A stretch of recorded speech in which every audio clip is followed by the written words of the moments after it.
Doctor, can we talk about cancer a little bit? Various types out there. What are some of the things that you've seen in terms of your patients, and what some of the things that you've been able to do? A better thing to talk about in relationship to, well, I will talk about that, right? A better thing to talk about, however, is the relationship between profits and cancer in the United States. There was a study that was published, I believe it was in 1994. It was a 12-year program, 12-year study. They looked at adults who had developed cancer as an adult, not childhood cancer, but adult cancer, right? And this is the main types of cancer that we get here in the United States.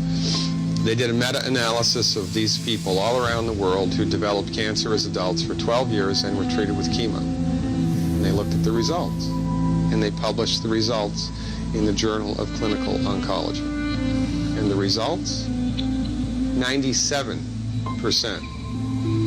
of the time, chemotherapy does not work. 97% of the time, it doesn't work. So why is it still used? It's one reason and one reason only: money. If you go to a medical doctor, an MD, with a sinus infection, and that doctor prescribes an antibiotic, he gets no financial kickback.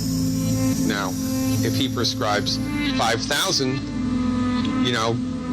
of that antibiotic in 1 month, the drug company that makes it might send him to Cancun for a conference, right? But he gets no direct remuneration. It's not with chemotherapeutic drugs, it's different.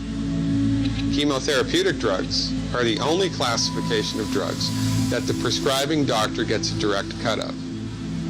So if your doctor prescribes chemotherapy for you, here's how it goes, more or less. The doctor buys it from the pharmaceutical company for $5,000, sells it to the patient for $12,000, insurance pays $9,000, and the doctor pockets the $4,000 difference.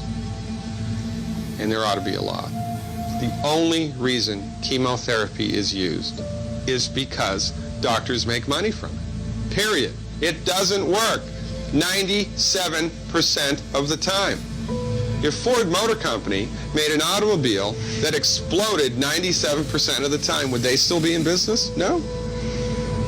This is the tip of the iceberg of the control that the pharmaceutical industry has on us.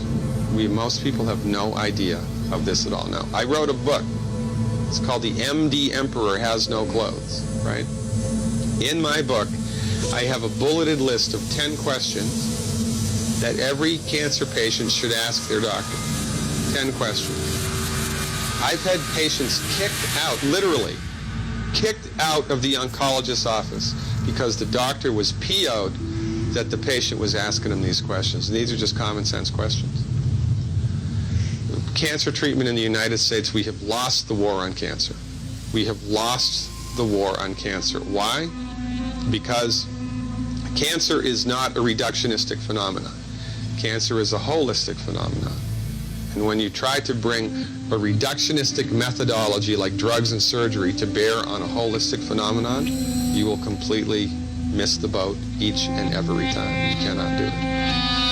Medical doctors are like colorblind art critics. They can see that that's a boat. They can see the black and white outline, but they're completely blind to all of the colors and textures that make up the substance of the thing. It's no difference with cancer. The reason that people get cancer in the United States and the reason that we have completely lousy outcomes is because medical doctors are driving the research bus. When women get together and do a 5K run for breast cancer, all of that money, do you think any of that money goes to nutritional research? Do you think any of that money goes to homeopathic research or acupuncture or traditional Chinese medicine or naturopathic research? No. All of it goes to drugs and surgery, which do not work. Now, why aren't those women running for selenium? If every girl in this country took 200 micrograms of selenium, in one generation we'd eliminate breast cancer by 82%. That's a big number. Why aren't we doing that? Because medicine in the United States is a for-profit industry, and most people are completely unaware of this, And most people bow down to the altar of MD-directed high-tech medicine at their own.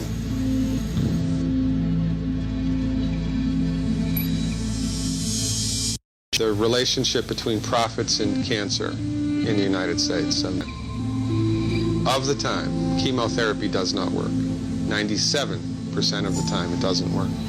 So why is it still used?